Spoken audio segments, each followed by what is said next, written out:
Welcome, my friend, to the Be the Frequency podcast, where we talk all things business, healing, manifestation, and following your dharma or your soul's purpose. My name is Shalane Carter, and I'm the entrepreneur's healer. I'm here blending spirituality and success because you can have both. I help women all over the world heal their subconscious beliefs that are keeping them from making these big moves in their life that lead to more impact and income. If you're looking for a place where you can be inspired and laugh, feel seen and heard, and where you'll discover more about yourself and how to be the best version of you while making money at doing what you love, then this is the podcast for you. Are you ready? Let's do this. Welcome to Be the Frequency. I am really interested in this topic. In fact, there was an entire book that I read and which really inspired, I think, a lot of the ways that I think about health and I think about biology completely different. And so so much of our lives we often think is kind of out of our control, right? Like, this is just happening to me. It's just in my genes. Like, my mom was this way. My dad was this way. This is something that I've learned. I'm just like this. This is my personality. And what we're actually really finding out is that it's not our personality. That what you're experiencing is a learned behavior. So in this episode, we're going to really talk about and dive into, if who I am is learned, where did it come from? How can I kind of unlearn it? And how does this actually apply to my business? Because what I see in working with so many entrepreneurs in doing healing work and strategy work and really taking their sense of purpose and building something that is sustainable and scalable is that what most people have to overcome in order to be successful is deeply rooted in their beliefs. Not that you don't have to learn skills, you 100% do have to learn the skills in order to be able to hold and continue on whatever it is that you're building. But if you don't initially believe that you are worthy of this, that you are capable of this, that you can be successful, that you can have money, that you can have happiness, then it really starts to actually deter your success. And so I see a lot of people actually get into this cycle where they actually self-sabotage. They don't even realize it's on purpose. So that's the funny thing about beliefs, is it's very, very sneaky. So if you are interested and curious about changing what is actually happening in your life, this is a perfect episode for you. So we're going to talk a lot about the science. I actually have a program that will be coming out soon that will be let's just call it like the holy grail of manifestation. It is something I'm not really seeing taught other places. In fact, they're giving you meditations, they're giving you affirmations, they're kind of giving you some of these things to work through, and it's not actually going to get you anywhere. And we're going to talk about why today. So what I have coming up is a huge masterclass for you. It's going deep into some of these principles to be able to change what's going on in your belief system that's preventing you from seeing success. So if you're interested in that, please make sure that you kind of follow along, keep your eyes and ears open, and head over to Instagram. That usually has the most updated information. So at Shalane Carter on the IG, to keep up with that story and really be able to get yourself into this masterclass, because it is going to be game changing. It's honestly, when you start to realize how simple it is to change your biology by changing your beliefs. And I'm not saying it doesn't require effort. I'm saying it's simple. I've done these practices over and over and over again over the years to change my life, my entire life. I look at what I'm experiencing now, and not only have I used these to quantum leap and completely shift timelines, which again, a whole other episode will go into how that's actually happening all the time, but do you feel safe to be in the one that you want is a totally different story. So let's look at where do these beliefs actually come from? Why do you get to this point of, let's say, 35, 40, 45 years old, and you're like, I cannot seem to, no matter what I do, make more money. Okay. I can't seem to, no matter what I do, I'm always frustrated, or I'm always kind of hit this ceiling. Where do some of these things come from? I want to talk a little bit first about brainwave frequencies, because this is really important. When we don't understand or have any knowledge about what we're experiencing. And I would say this is probably one of the biggest downfalls of most people is they're like, oh, I'll just let the chips fall where they may. And that can be honestly the worst fucking piece of advice ever. Just fly by the seat of your pants. That's only helpful if you're like, hey, I want to take a day to just relax at the beach and I'm just going to do what feels good to me. Great. But if you're trying to actually achieve things, that's not really helpful. And there's a difference between surrendering and conscious action. So where do these beliefs come from that then dictate how you live your life, how you operate?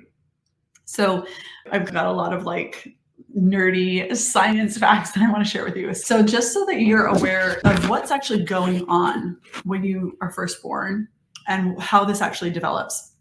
And so a lot of this is, again, if you want to go research this and things like that, go for it. But brain development is really interesting because what we're learning now about what happens in the brain, I think is what, which I totally love, this is what Eastern medicine and Eastern philosophies have known for centuries and have talked about. But now Western science is finally like, oh yeah, that's right. But because now we can show it on paper. So now it's true. Okay, cool. So let's get into some of the science behind what is actually happening for you to develop a belief in something.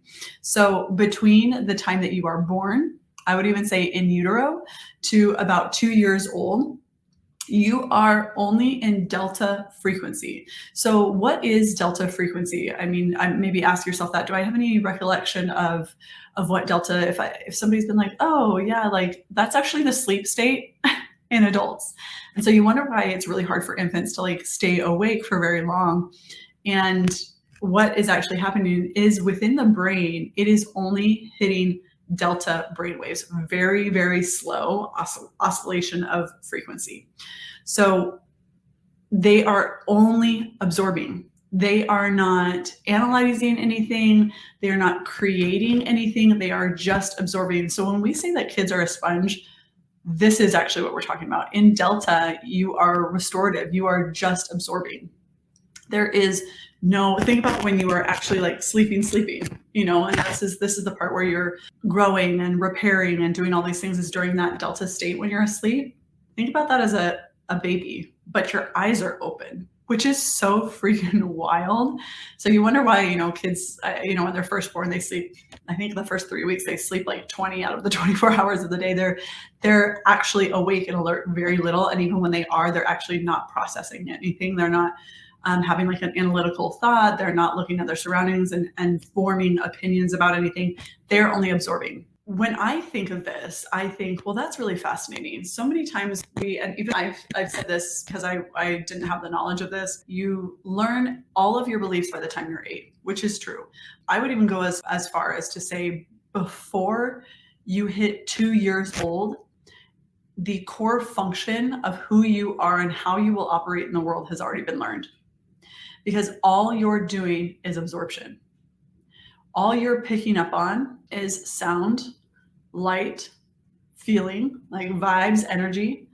Because at that point, when mom feels like this, babies are also using the parents or the caregivers to regulate their nervous systems. So if you have a parent who is constantly in this state of dysregulation in their nervous system, what do you think that programs for the child? What do you think is displayed and that they pick up on? What do you think they learn and absorb? Okay, so this is only from 0 to 2. So then when you move to 2 to 6, it does start to move into a little bit higher frequency, which is theta. So theta, if you are not familiar, which I feel like a lot of this stuff is being talked about and kind of shared, so you might kind of know some of this information, but theta is the dream state. So when you're in the dream state, think about, you know, when you have a dream, it's like there are parts of reality that are in there and then there are parts that aren't, and they're kind of like mixing up one another. You know, everything at this point is operating from the subconscious. How did the subconscious develop? In those first 2 years of childhood. The subconscious developed of how we operate in this world. Okay, well, that's pretty crazy, right? You've learned all of this before 6 years old.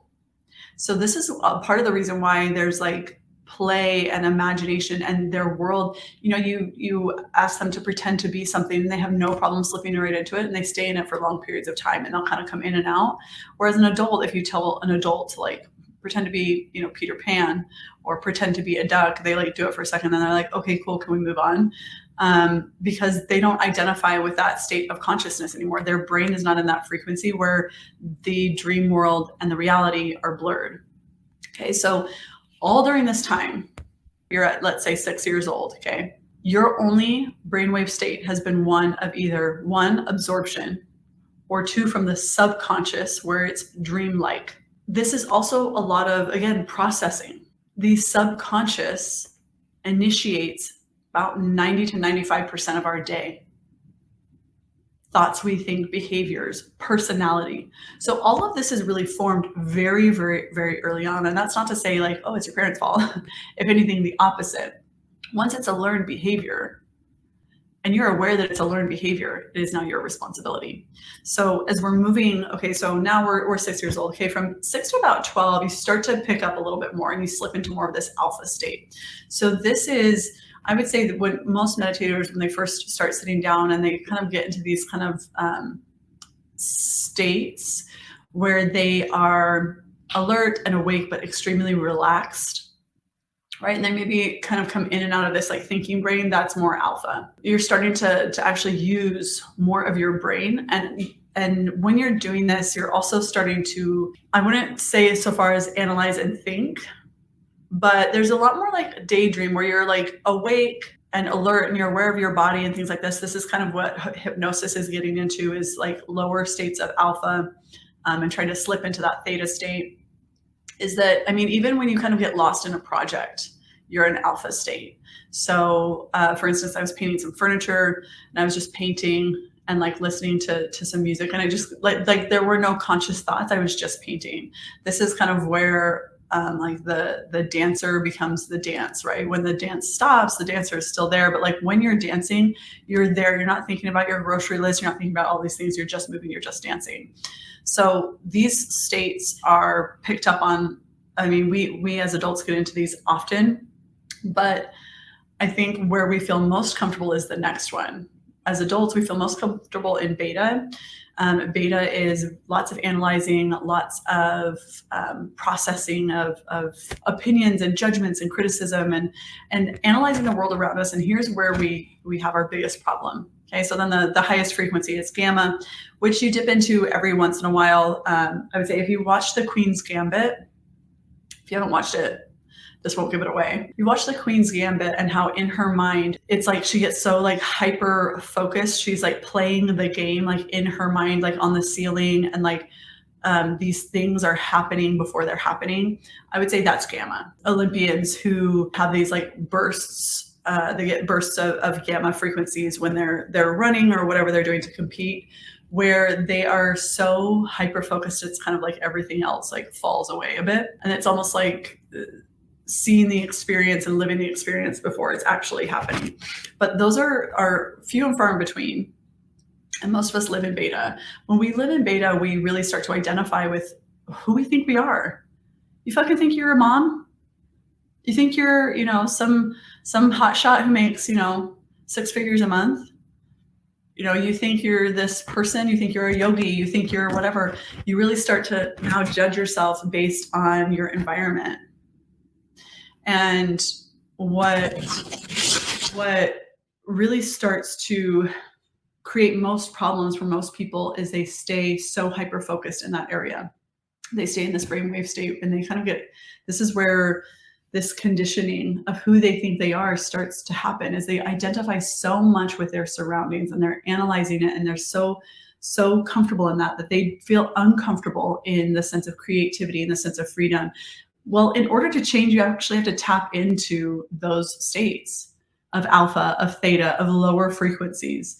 But because if we don't feel comfortable to step into the unknown, if we don't feel safe, you are going to continue to reiterate all of the beliefs that you have, identify with your personality, with yourself, and call it fate, call it destiny, and call it genes or genetic. It's not genetic. You may have the genetic disposition to express certain things, but there's plenty of studies out there now done on like identical twins who have the same genetic makeup, and based on their environment, different genes are expressed. That you see this all the time, same household, kids growing up with the same parents, say their parents never got divorced, whatever, but having very different life experiences and also like perceptions of the world as adults. Some of this comes with how they perceived their experience, which then informs their habits, which then informs their personality, right? It starts to kind of harden and solidify. The more that we think these thoughts, the more that we identify with the world around us, the more that it actually starts to harden. And then I have these wonderful people who come to me and they're like, I can't understand why I can't get past, this thing in my business. I always seem to kind of hit this number, or I do all these things and nothing really ever seems to change. I have a really hard time growing this part of my business, or I always kind of get stumped here. And it's like, well, some of this is learned behavior. Some of these are patterns, and all we have to do is relearn, but it takes feeling comfortable in that state of creativity, in that space, right, of lower frequencies where you might stop to identifying with yourself. If you weren't a mom, if you weren't a partner, if you weren't a business person, an entrepreneur, a, yogi, a, CrossFitter, a whatever, like, who would you be? Who could you be if those things weren't true for you? Who would you be? So what starts to happen is your belief in things starts to actually trigger the way that your biology expresses itself. Now, there is parts of your DNA that are fixed, things like, but even I would go as far as to say that's not even true. Because there have been studies on people who have gone through a stressful event, and it's like within a month, all of their hair's gone gray. Now, say there's a death in the family or something like that, like, why would it trigger that change? Stress has the ability to trigger gene expression.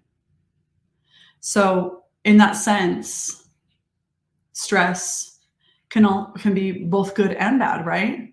It's called eustress when it's something for benefit. And so this stress, it's like the benefit, type of stress would be like, again, like learning a skill. Like at first you don't know it, you have to kind of stumble through it and struggle and mess up and things like that, or weight training, right? You have to put a little bit of stressor on the muscle, but it eventually like grows and strengthens. That's a good kind of stress. The bad kind of stress is the one where we ruminate over things. And this is the stress that usually we sit in beta. And this is why it's important to understand the brain, is that when you start to sit there and analyze and think and try and think your way out of belief, that's not how it works. Because your belief was not developed in a thinking, analytical environment. It was developed in an absorbing, free, creative environment, right? Again, delta and theta, these lower frequencies where we have access to absorb something different. This is how people quantum leap. Okay, they're getting into these states and frequencies where other possibilities all of a sudden become just as real as the one that they previously lived, and it's available to them because of their, again, brainwave frequency. They can absorb something else. So I love this story about Nelson Mandela. And so when he was imprisoned, he said something. He said, how would I have to be to lead this nation? How would I have to be? Because what I've learned to this point has gotten me here. And I'm in prison for, things that are not necessarily right, but I'm here. So I need to be, who would I need to be in order to lead this great nation to a different experience? Who would I need to be? And so this is one of my favorite things that I use when I'm like, okay, I'm ready to up level. I'm ready to change something in my life. And I'm like, okay, who would I need to be to do this? And how would I need to live? And he said, I'm going to eliminate everything. I'm going to eliminate everything in me that I do not want to see in the world. He said, if I'm going to lead this nation to a greater possibility of future, I have to eliminate within myself everything I do not want to see. And so this means eliminating judgment and criticism. This meant eliminating, some of these fear-based beliefs, because fear keeps you in that state of beta, having to constantly be on and analyze. And that serves a purpose for a time. But we are so in the habit of being workaholics, being, I need to be a certain way. I need to keep up with the Joneses. I need to dress a certain way. For heaven's sakes, I saw a reel today that I was like, are we really doing this? Which, I mean, to each their own, but it was a creator that was like, I'm a sports mom that teaches other sports moms how to dress cute for their kids' sports activities. Well, I'll be damned. I didn't know there was a whole sector of people who could not dress themselves to watch their kids play baseball. Like, I'm like, whatever floats your boat. But when I think about who, especially as a business person, as an entrepreneur, and working with a lot of those people, what we're actually trying to get at is, who are you being right now that's manifesting what you don't want? Well, how can then we do healing work that eradicates these beliefs that you have to be this way to be successful? Because clearly you're hitting this block because something about you believes that when I do this, something bad happens. So I'm going to analyze why I do it. This is why, again, I love therapy, but you can only talk about it so much, because talking also did not get you there. You have to go back to this space of being able to create. And so when you start to do healing work, what happens is you start to actually tap into, or at least the healing work that I do, I can really only speak for myself, but the healing work that I do taps into these more subtle bodies and gets into the body of belief. Gets into, okay, where am I holding tension around receiving? Where am I holding tension around investing? Where am I holding tension around creating? Where am I holding tension around holding more space? Where am I holding tension around having more things on my calendar that are more fulfilling? Like, is there something that would be in this program that is running in my subconscious? Because again, remember, the subconscious runs the show 90 to 95% of the time. Once you hit that age of about 8, and you start to, you're starting to get more into the higher frequencies of alpha, and you hit about 12, and then you start slipping into beta and kind of moving between these more often. This is where it becomes, we are encouraged as a society, and what is valued is analyzing, is thinking, is critical thinking. And in fact, one of my favorite sayings from one of my mentors is, we're taught how to critically think, we're not taught how to critically feel. And most of the time, when we're feeling something uncomfortable, we're trying to think our way out of it. We think, if we just do this one thing, right? If I just buy another shirt, if I just, let's say, invest in a mentor, then that'll take my problems away. If I just drink one more drink, I'm not drinking because I'm sad and whatever.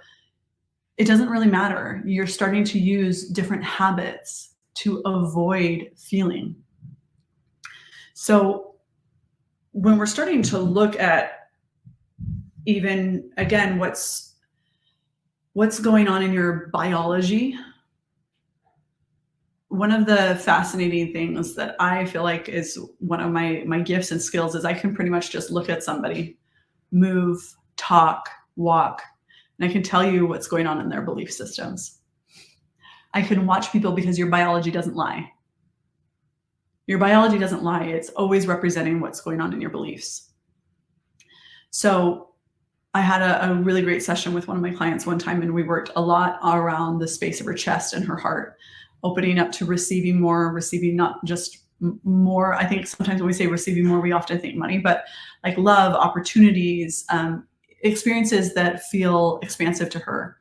Literally the next day, she was like, I had the most incredible, she's a yoga teacher, and she's like, I had the most incredible back bending practice, like my scorpion, which is where she was doing it from her forearms, right? And your legs come up and over and you're trying to touch like your toes to your head. And she's like, my scorpion was deeper than it's ever been. She's like, it was incredible. And so when you start to change your belief systems, you start to change what your reality looks like. But in order to do that, you have to access these lower brainwave frequencies that get you into the state of creativity. We're going to talk all about this in my magnetic manifestation masterclass. So this masterclass is happening on March 9th. I would love, March 19th. I would love to have you there. We're going to go over basically the three main archetypes or beliefs that I see a lot of people that keep them from finding success in their goals.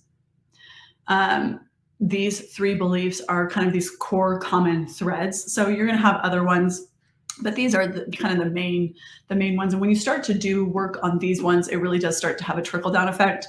So I would love to have you there. I'm going to post the link here in the show notes for you to be able to join the masterclass. And in fact, you're getting a little ahead of the game if you're a podcast listener, because it doesn't launch yet for the public until the 5th of March. So I'm really happy to be able to offer this to my community and to my people, because my aim and what I know is my purpose is to help you raise your frequency and develop a life that rewards you for your gifts.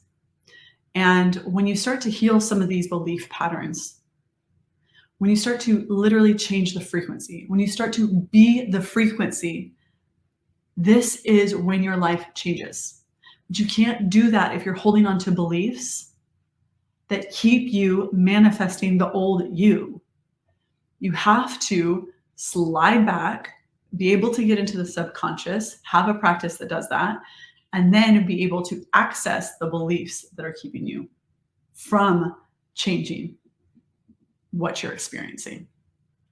So if you're like, oh my gosh, I got some shit I want to change, like whether it be losing weight, whether it be making more money, whether it be finding the love of your life. I have used these practices and working on these beliefs to remedy all of those things. I have manifested my husband. I have completely changed careers and have grown businesses to over 6 figures. I have changed my health completely. I've lost 50 pounds. I have more mobility. I like all of these things that I was like, how am I going to, it's never what I had been shown. How am I going to do this? And little by little, I was shown these things. I was intuitively given direction. And as I followed these nudges, my life really started to change. So all I'm doing is giving you access and kind of like these things that I've practiced over the years. I'm giving you access to these tools because I believe everybody should live the life that they want. I believe everybody has the opportunity to shift their beliefs, to change their biology, to change their entire reality. But you have to look at what you believe first, because it dictates and informs everything else about your life. So if you enjoyed this episode, if you're like, holy shit, I didn't recognize that manifestation goes really, really deep.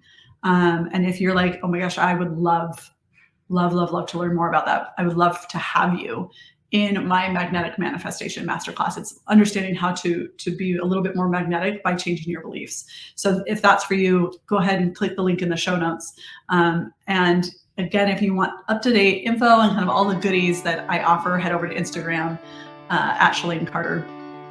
And I love that you're here. I'm grateful that you're here. And if you enjoyed this episode, please, please, please leave a review, share it with a friend. I love to see you sharing it and tagging me, listening to it. It's so much fun to see everybody enjoying the episodes and kind of what they get from each episode and what they learn. Because that's my aim, is to always give you the ability and access to information to change your life and really be the frequency that you want to see. Until next time, cheers.